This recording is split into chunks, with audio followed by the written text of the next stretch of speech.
नमस्कार साथियों, सुशील स्टडी में सभी मित्रों का बहुत बहुत स्वागत है। और जितने भी साथी लाइव जुड़ रहे हैं उनका भैया बहुत बहुत अभिनंदन है। हमारे परिवार में जितने साथी बिल्कुल नए जुड़ रहे हैं उनका ढेर सारा स्वागत है। मेरे प्यारे मित्रों, जैसा कि आपको पता है, रोजाना शाम 7 बजे जनवरी से लेकर के सितंबर का करंट अफेयर हमने 2-3 दिन के लिए बंद किया है, सिर्फ क्यों जनवरी खत्म होने पर है और फरवरी चालू होने पर है। मेरे प्यारे मित्रों, पाचन तंत्र हमने बेहतरीन तरीका से करा दिया है। उसका हम प्रैक्टिस सेट लगा लें आराम से प्रॉपर तरीका से, फिर हम करंट अफेयर आपसे प्रॉमिस कर दिया है पूरा कराएंगे तो कराएंगे। आइए सर शुरू करते हैं। पहला सवाल बेहतरीन तरीके से आंसर दें। सभी मित्र आंसर लिखा करें। देखिए, गलत होने से आप कभी मत डरना। जीवन में गलतियां हमें कुछ ना कुछ जरूर सिखा करके जाती हैं मेरे प्यारे दोस्तों, ये बात आप नोट कर लेना। आंसर दें। मानव शरीर में प्रचुर मात्रा में कौन सा तत्व है भैया? बताओ थोड़ा यार, हमको तो ना मालूम। गुरुदेव, आज हम सवाल ऐसे कराएंगे सर आप लोगों को कि आपके भी तोते उड़ने लगेंगे। आंसर दे पहले का प्रॉपर तरीका से, जल्दी भैया, क्योंकि आपको तो 2020 मैच आ रहा है ना, आईपीएल देखना भी तो है, तो हम जल्दी खत्म कर देंगे 7:30 बजे से पहले। मानव शरीर में प्रचुर मात्रा में गुरुदेव पाई जाती है ऑक्सीजन। याद रख लेना मेरे प्यारे मित्रों, और लिख भी लेना अतिरिक्त जानकारी जो भी मिले। ऑक्सीजन कितनी पाई जाती है शरीर में? तो 62% तो ऑक्सीजन पाई जाती है। कार्बन 20% पाई जाती है, हाइड्रोजन 10% पाई जाती है, नाइट्रोजन 3% पाई जाती है। याद रख लेना, सबसे ज्यादा ऑक्सीजन मिलेगी ना। बी ऑप्शन बिल्कुल सही है। बढ़े आगे। बिल्कुल। खट्टे स्वाद के लिए कोशिकाएं जीभ के किस भाग में होती हैं?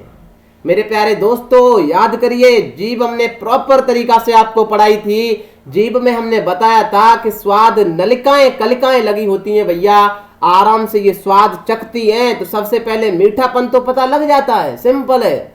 याद करिए, खट्टा कहां पर भैया पता लगेगा? कड़वा तो सबसे एंड में पता लगता है, क्योंकि हम गोलियां खाते हैं ना, गोलियों का भैया बाद में पता चलता है जब अंदर चली जाती है।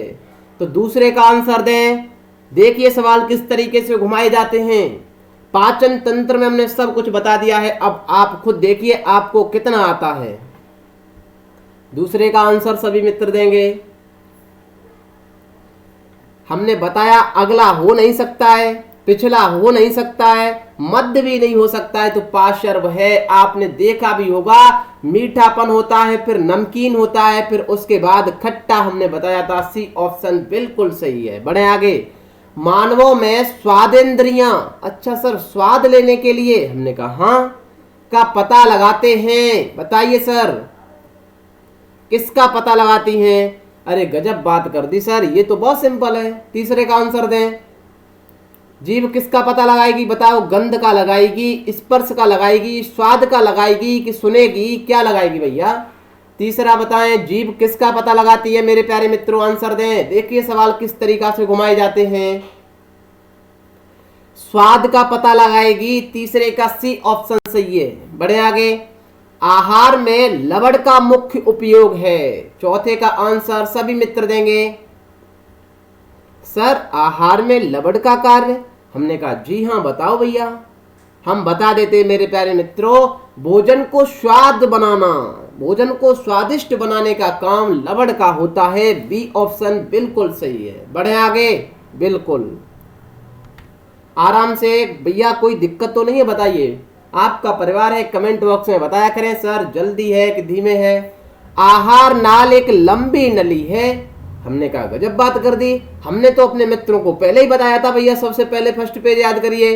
आहार नाल का मतलब है जहां जहां से आहार जाएगा ना, जिस नली से, उस भैया पूरे को तो आहार नाल कहेंगे। बताइए थोड़ा। हाँ सर गजब बात कर दी आपने। आहार जैसे ही मुख में जाएगा, ये भी तो इसी नली का हिस्सा है। ग्रास नली में जाएगा, फिर आमाशय में जाएगा, फिर छोटी आंत में जाएगा, फिर बड़ी आंत में जाएगा। बताइए, आहार के जाने वाली नली बताई गई है। इसका मतलब है इसमें सारे सिस्टम आ जाएंगे, सारी चीज आ जाएगी। हमने बताया था, याद करिए इस पेज को। प्रॉपर तरीका से पहले मुख आएगा, फिर ग्रासनली आएगी, फिर आमाशय आएगा। हाँ सर बताओ थोड़ा कहाँ तक है ये भैया आहार नाल। 5 का आंसर सभी मित्र देंगे। देखते हैं कितनी तैयारी अच्छे तरीके से आप कमर कस के आए भैया। 5 का आंसर, 5 का आंसर सभी मित्र दें। सर गजब बात कर दी आपने। हमने की हाँ बताओ थोड़ा भैया।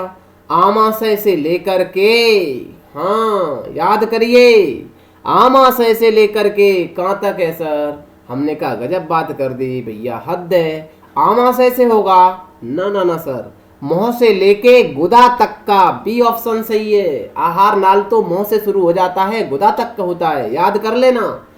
पशु प्रोटीन को प्रथम श्रेणी का प्रोटीन माना जाता है क्योंकि यह है, बताओ भैया 6 का आंसर। सवाल इस तरीके से पूछे जाते हैं आपसे, ये सिंपल सवाल नहीं पूछे जाएंगे।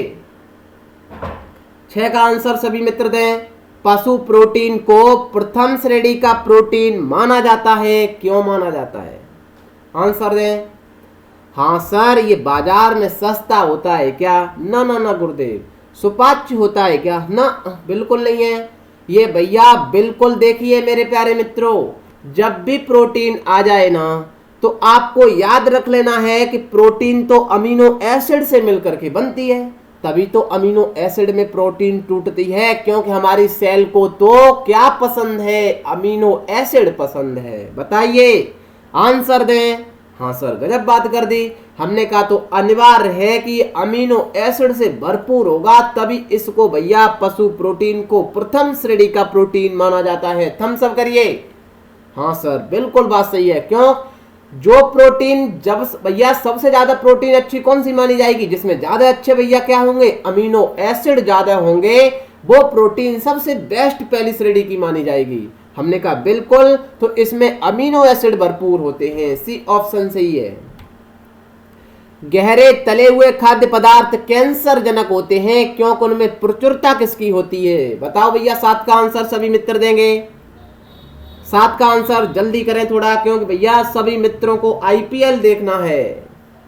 देखा करें, मनोरंजन भी बहुत जरूरी है। तले हुए खाद्य पदार्थ गुरुदेव इस वजह से कैंसर जनक होते हैं क्योंकि भैया आपको पता है कि उनमें वसा बहुत ज्यादा होता है। ठीक है ना? बिल्कुल बी ऑप्शन सही है। वसा भैया इस कैंसर जनक चीज को उत्प्रेरक किस तरीका से कर देता है। निम्नलिखित में से वह पदार्थ कौन सा है जो 14 वर्ष की आयु तक के बच्चों के विकास वर्धन के लिए अत्यंत आवश्यक है? 8 का आंसर सभी मित्र दें। बताएं सर 8 का आंसर। भैया आपको पता है सबसे ज्यादा इंपोर्टेंट तो हमारी प्रोटीन होती है। ए ऑप्शन सही है। बताइए, प्रोटीन बहुत जरूरी होती है 14 वर्ष के बच्चों के लिए। प्रोटीन ही सारा भैया काम ग्रो करने में काम करती है। सर एक बात बताओ। हमने हाँ पूछिए। ये जो आप कहते हैं एंजाइम एंजाइम, रोजाना आए दिन एंजाइम, हमने की ठीक है। एंजाइम क्या होते हैं सर? हमने कहा हम बताएं ना थोड़ा। एंजाइम भैया कुछ भी नहीं होते हैं। अरे सर क्या पगला गए हो क्या? एंजाइम प्रोटीन होते हैं, याद रख लेना। मेरी बात को ध्यान से सुने मित्रों, एंजाइम प्रोटीन होते हैं। सवाल बना सर फिर प्रोटीन क्या होती है? हम तो जानते ही नहीं है। हमने की दाल तो हम खाते हैं, पता नहीं कैसे बनता है। हमने कहा प्रोटीन में कुछ नहीं है, प्रोटीन में अमीनो एसिड होते हैं। सर अमीनो एसिड क्या होते हैं? हमने कहा भैया सिंपल तरीका से ये जटिल नाइट्रोजन युक्त पदार्थ होते हैं। याद रख लेना, वेरी इंपोर्टेंट भैया चीज है। सवाल घुमा घुमा करके यहीं से पूछे जाते हैं। देख लेना, मेरी बात को दोबारा सुने। एंजाइम कुछ भी नहीं होते हैं, एंजाइम सिर्फ प्रोटीन होती है। मेरे प्यारे मित्रों, सर प्रोटीन क्या होती है? हमने कहा प्रोटीन तो जटिल नाइट्रोजन युक्त पदार्थ होते हैं, इसमें अमीनो एसिड होते हैं, तभी तो प्रोटीन को अमीनो एसिड या पेप्टाइड में बदला जाता है। कार्बोहाइड्रेट में क्या होता है? ग्लूकोज होता है। याद रख लेना। अमीनो एसिड की आवश्यकता किसके संश्लेषण के लिए होती है? अब आंसर लगा दो मेरे प्यारे मित्रों। बताइए। अमीनो एसिड मैंने बताया था अभी, कार्बोहाइड्रेट ग्लूकोज में टूटती है, प्रोटीन अमीनो एसिड में टूटती है, वसा फैटी एसिड में टूटता है। ये तो भैया घुमा घुमा करके सवाल पूछा जाएगा, बी ऑप्शन सही है। नाइट्रोजन आहार है, 10 का आंसर तो लग गया भैया। मैंने बताया प्रोटीन क्या है, नाइट्रोजन युक्त है, तो प्रोटीन होगा, बी ऑप्शन सही है। बताइए समझ आया कि नहीं। लाल चने से कौन सा एंजाइम मिलता है?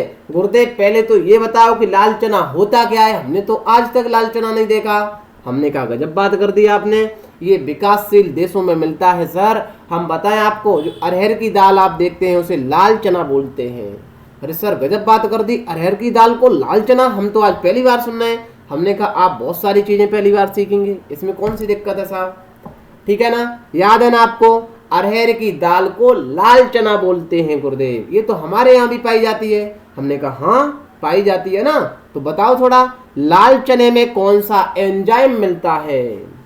भैया डाइस्टेस एंजाइम मिलता है। सर ये होता कहाँ पर है? हमने कहा हम गजब बात बताएं आपको, ये लारीय ग्रंथियां पड़ी है ना, उसी में ये एंजाइम भी होता है, याद रख लेना। पूछा जाएगा अभी लाइस्टेस एंजाइम कहाँ मिलता है, तो आंसर लगा देना कि लारीय ग्रंथियां में मिलता है। बहुत सारी रोचक जानकारियां सिखा देते हैं इसमें भी। एंजाइम क्या होते हैं भैया, बताओ थोड़ा 12 का आंसर हमको भी। 12 का आंसर सभी मित्र दें, 12 का आंसर प्रॉपर तरीका से। एंजाइम तो अभी बताए थे हमने भैया, चिल्ला चिल्ला करके। कुछ भी नहीं है, ये प्रोटीन है एक तरीके से, डी ऑप्शन सही है। बड़े एंजाइम के प्रोटीन भाग को क्या कहते हैं सर? हमने कहा हाँ, ये सवाल तो बढ़िया पूछा है आपने, बताओ थोड़ा, बताओ थोड़ा भैया, हमको भी बताओ एंजाइम के प्रोटीन भाग को क्या कहते हैं। भैया हम उसको कहते हैं मेरे प्यारे मित्रों एपो एंजाइम, याद रख लेना।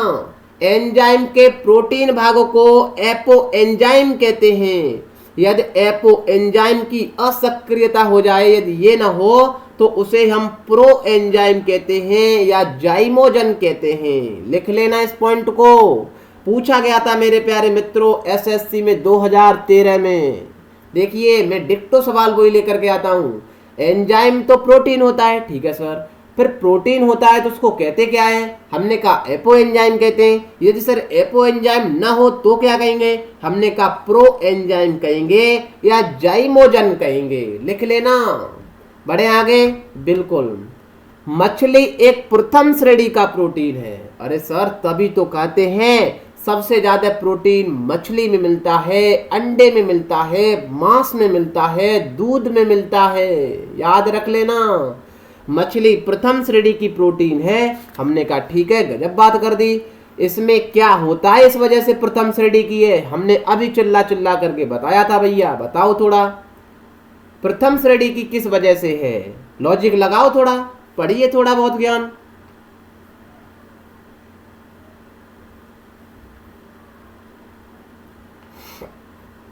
पढ़ लिया ना? बिल्कुल। अरे सर ये तो बहुत सिंपल है, अमीनो एसिड बहुत ज्यादा होंगे तभी तो प्रथम श्रेणी की है ना। हमने कहा ठीक बात कही आपने, आवश्यक अमीनो अम्ल हैं, सी ऑप्शन सही है।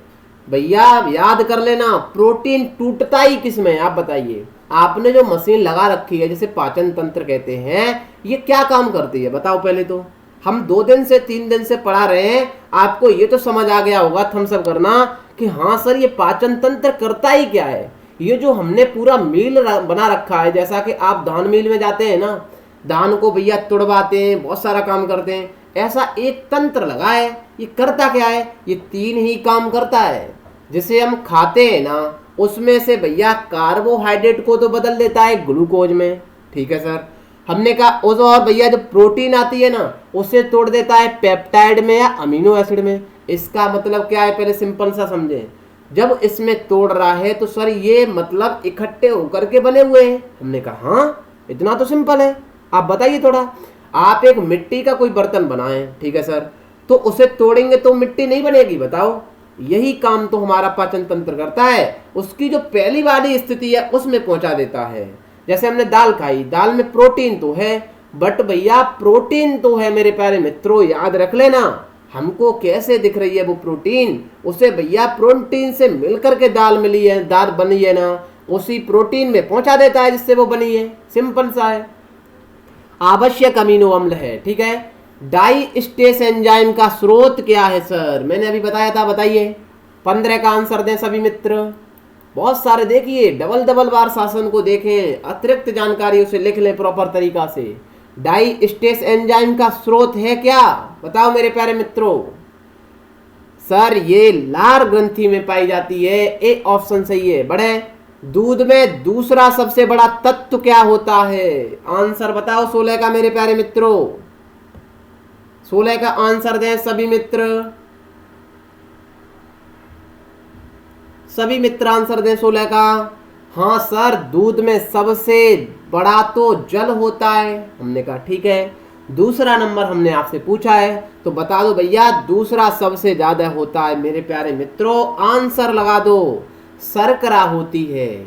याद रख लेना, पेन से लिख भी लेना भैया। जल होता है, जो गाय का दूध आप जिसे देखते हैं उसमें 87% जल होता है। सवाल बना सर फिर बसा कितनी होती है? हमने कहा गाय के दूध में बसा 3.8% होती है। घट बढ़ सकती है सर। सवाल ये भी है कि बसा फिर उसके गाय के दूध में प्रोटीन कितनी होती है? हमने कहा 3.3% होती है। सर उसमें शर्करा कितनी होती है? आपने तो कल बताया था दूध हमें मीठा लगता है। हमने कहा हाँ बताओ थोड़ा किसकी वजह से लगता है जनाब? तो मीठा जो लगता है ना, तो शर्करा तो होगी सर। शर्करा हमने कहा लैक्टोज शर्करा होती है। याद रख लेना, उसी की वजह से तो मीठा लगता है ना। हमने कहा वो भैया गाय के दूध में 4.8% होती है। लिख लीजिए, पूछा जाएगा। सवाल ये बना सर मनुष्य के दूध में क्या होता है? हमने कहा मनुष्य के दूध में जल 88% होता है। याद रख लेना, मनुष्य के दूध में बसा मेरे प्यारे मित्रों 3.8% ही होती है। याद रख लेना, प्रोटीन मेरे प्यारे मित्रों मनुष्य के दूध में 1.2% होती है। और भैया मनुष्य के दूध में शर्करा 7% होती है। याद रख लेना, बहुत महत्वपूर्ण जानकारी दे रहा हूं। पित्त का स्रोत क्या है सर? हमने कहा गजब बात कर दी। पित्त का स्रोत बताओ भैया। पित्त जो स्टोर करता है ना, वही पित्त, उसका नाम क्यों रखा है पित्ताशय? क्योंकि वो पित्त को स्टोर करता है। अब वो पित्त बनता कहां से है सर? बताओ थोड़ा। 17 का आंसर दें सभी मित्र, प्लीज आंसर दें। देखिए कितना तरीके से सवाल घुमाया गया है। पित्त का स्रोत क्या है? मतलब ये बंद, स्रोत का मतलब क्या होता है सर? बनता कहां से है? 17 का आंसर दें सभी मित्र। सर लीवर बनाता है। पित्ताशय गाल ब्लैडर जिसे कहते हैं, इसमें आराम से स्टोर होता है। 17 का डी ऑप्शन सही है। बढ़े आगे, हमने बताया था अपने मित्रों को कार्बोहाइड्रेट के बारे में। हाँ सर, यहाँ से भिन्न भिन्न तरीके के सवाल पूछे जाते हैं। याद रख लेना, मोनोसैकेराइड, डाइसैकेराइड, ओलिगोसैकेराइड, पॉलीसैकेराइड। भैया आप जब सोए ना, लेटे, आराम से ऐसे याद करें, मोनोसैकेराइड, डाइसैकेराइड। सर ये डाइसैकेराइड याद करना है, ओलिगोसैकेराइड का ही हिस्सा है डाइसैकेराइड। और पॉलीसैकेराइड याद कर लेना। मोनोसैकेराइड में क्या होता है सर? इसमें जो शुगर है ना, शुगर का एक ही मॉलिक्यूल होता है मेरे प्यारे मित्रों। जैसे ग्लूकोज है, फ्रक्टोज है, गैलेक्टोज है, जिसमें 2 भैया होते हैं मॉलिक्यूल शुगर के, उसे हम सुक्रोज कहते हैं।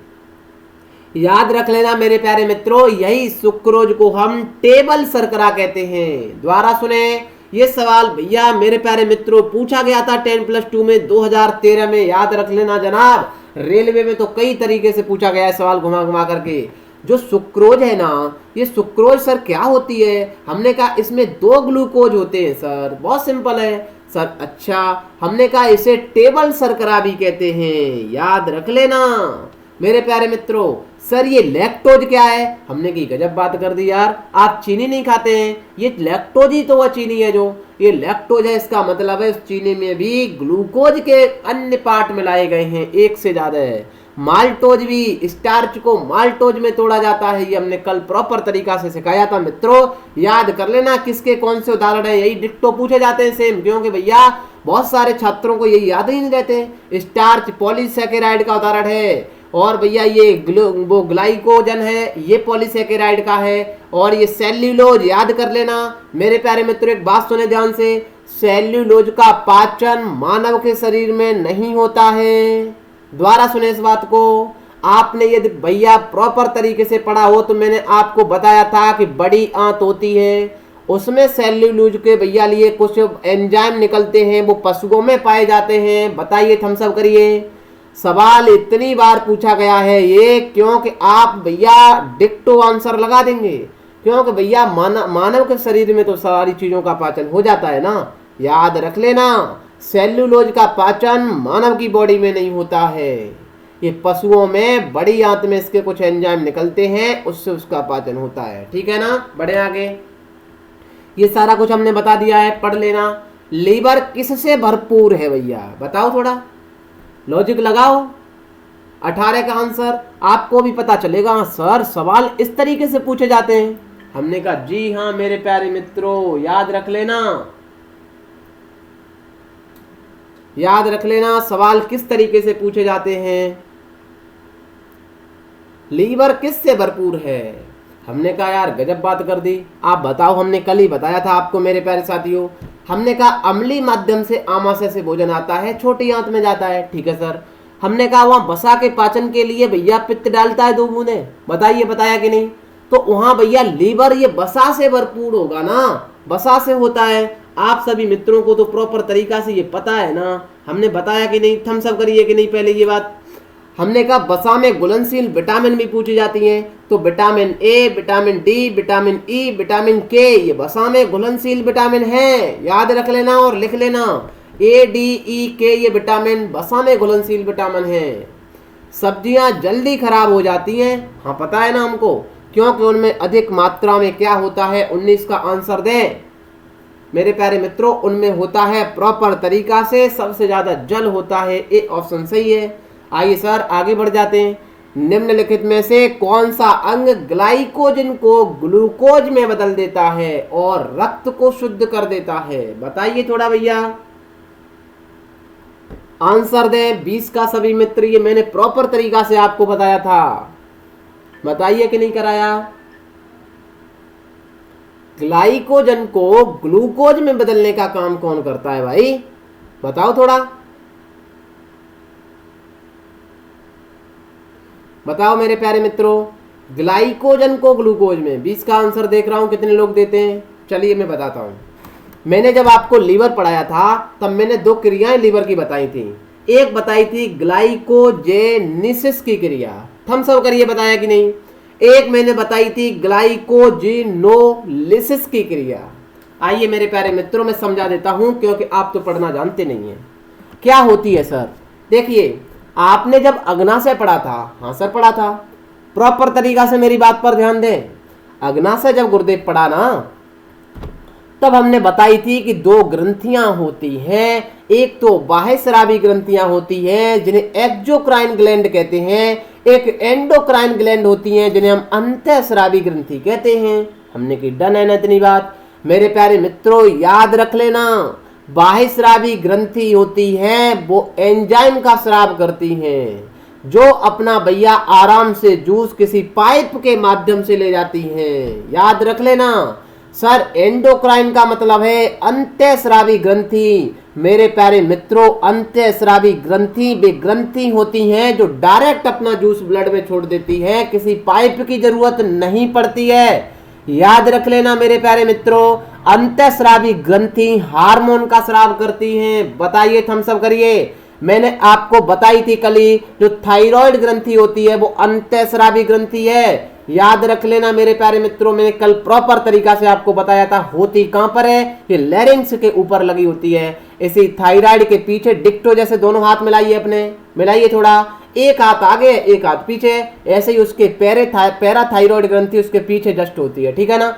मेरे प्यारे मित्रों, जब ये दोनों काम कोई करने लगे ना, बाह्य स्राव भी करने लगे, अंतःस्राव भी करने लगे, उसे हम मिश्रित ग्रंथि कहते हैं, उसे भैया अग्नाशय कहते हैं। याद रख लेना, अग्नाशय मिश्रित ग्रंथि है। सर इसका मतलब तो ये एंजाइम भी बनाती है, हार्मोन भी बनाती है। हमने कहा हाँ, सीखिए आज गजब का कंसेप्ट। मेरे प्यारे मित्रों, ये दो हार्मोन का निर्माण करती है। याद रख लेना, क्या करती है सर? इंसुलिन हार्मोन बनाती है। पहले तो इंसुलिन समझिए, इंसुलिन के बारे में मैंने प्रॉपर बताया था। इंसुलिन क्या करता है सर? हमने कहा इंसुलिन की कमी होने से, इंसुलिन का कम स्राव होने से ब्लड में, रक्त में ग्लूकोज की मात्रा बढ़ जाती है। अच्छा सर, ये बात है ना, हमने कहा समझना ध्यान से। ग्लूकोज का मतलब क्या है सर? अच्छा, ये कार्बोहाइड्रेट बदल करके ग्लूकोज में आया है। हमने कहा हाँ, पकड़ गए आप लॉजिक को। सर जब इंसुलिन कम होने लगता है तो यही रक्त में ग्लूकोज बढ़ने लगता है। मेरे प्यारे मित्रों, समझ लेना ध्यान से कंसेप्ट को। अरे गजब की बात तो ये है सर, जब इंसुलिन आराम से काम करता रहता है तो इंसुलिन का काम क्या है? इंसुलिन का काम तो ये है, इसी ग्लूकोज को ग्लाइकोजन में बदलता रहता है। समझना, द्वारा सुने इस बात को। इंसुलिन का काम है सिर्फ मेरे प्यारे मित्रों, ग्लूकोज को ग्लाइकोजन में बदलता है। सर ना आया समझ में, हमने सीखिए थोड़ा। जैसे आपका भोजन आया, हमने ठीक है, इंसुलिन ने क्या काम किया कि टिंचू के पास ग्लूकोज थी, उस ग्लूकोज को भैया जितनी चाहिए थी शरीर को दे दी, बची उसे ग्लूकोज को आराम से, जो बची ग्लूकोज उसे हम क्या कहेंगे बताओ थोड़ा। अरे सर ग्लूकोज है क्या, पहले ये बताओ। ये भोजन है ना, जब ये भोजन ज्यादा होने लगा तो इसका मतलब है ये अतिरिक्त फूड है। इसे भैया बदल करके ग्लाइकोजन में कन्वर्ट कर देता है, लीवर में स्टोर हो जाता है। सिंपल तरीके से देखिए, हमने की ठीक है। अब किसी में हो गई इंसुलिन की कमी, हमने की ठीक है भैया, जब इंसुलिन की कमी हो गई तो अब जो ग्लूकोज आ रहा है ना, उसे तो ग्लाइकोजन में नहीं बदल पाएगा। मेरे प्यारे मित्रों समझ लेना, ध्यान से रख लेना, तभी डायबिटीज की बीमारी होती है। जब ग्लाइकोजन में ग्लूकोज नहीं बदलेगा तभी तो ग्लूकोज बढ़ने लगेगा। समझे मेरी बात को द्वारा सुन के। जब इंसुलिन नहीं होगा स्राव तो भैया जो ग्लूकोज आ रहा है वो ग्लाइकोजन में कन्वर्ट नहीं होगा। हमने की ठीक है, जब ग्लाइकोजन में कन्वर्ट नहीं होगा तो ग्लूकोज की मात्रा बढ़ने लगेगी। जब ग्लूकोज रक्त में बढ़ने लगेगा उसे हम मधुमेह रोग कहते हैं, उसे हम डायबिटीज कहते हैं। ठीक है सर। एक दूसरा हार्मोन होता है इसी में, इस प्रक्रिया को क्या कहते हैं? ग्लाइकोजिनोसिस की प्रक्रिया कहते हैं। नाम टिपिकल है, थोड़ा याद रख लेना, मैंने सिखाया है सर। इसी जो ये अग्नाशय है मेरे प्यारे मित्रों, ये दूसरा एक और हार्मोन का स्राव करती है, उसका नाम है ग्लूकागोन हार्मोन। याद रख लेना जनाब, ये जानकारी बेहतरीन सिखा रहा हूं सर। ग्लूकागोन हार्मोन क्या करता है? हमने कहा यही ग्लूकागोन हार्मोन, याद रख लेना, जो भैया इंसुलिन ने अतिरिक्त जो भोजन आया है ग्लूकोज के माध्यम से उसे ग्लाइकोजन में स्टोर कर दिया है लीवर के पास। जब टिंचू भोजन नहीं खाएगा तब आराम से ग्लूकोज में बदला जाएगा ना फिर उसे। यही ग्लूकागोन हार्मोन उसी भैया अतिरिक्त जो हमने स्टोर किया है जिसका नाम ग्लाइकोजन है, उसी को द्वारा ग्लूकोज में बदल देता है। द्वारा सुने, ग्लूकागोन हार्मोन का काम है उसी ग्लाइकोजन को द्वारा से ग्लूकोज में बदलना। थम्स अप करिए। इस प्रक्रिया को मेरे प्यारे मित्रों कहते हैं ग्लाइकोजिनोलिसिस की प्रक्रिया। तो ये काम कौन करेगा? यकृत करेगा। सी ऑप्शन सही है। सारा ज्ञान टेलीग्राम पर शेयर कर देते हैं भैया। मेरे प्यारे मित्रों, टेलीग्राम का आज हम दे नहीं पाए, कोई दिक्कत नहीं है, ठीक है ना। मिलेंगे सर सुबह मेरे प्यारे मित्रों करंट अफेयर के रिवीजन क्लास में। तब तक के लिए मस्त रहो, मैच देखो आराम से। Bye bye, till then take care, see you, जय हिंद, जय भारत।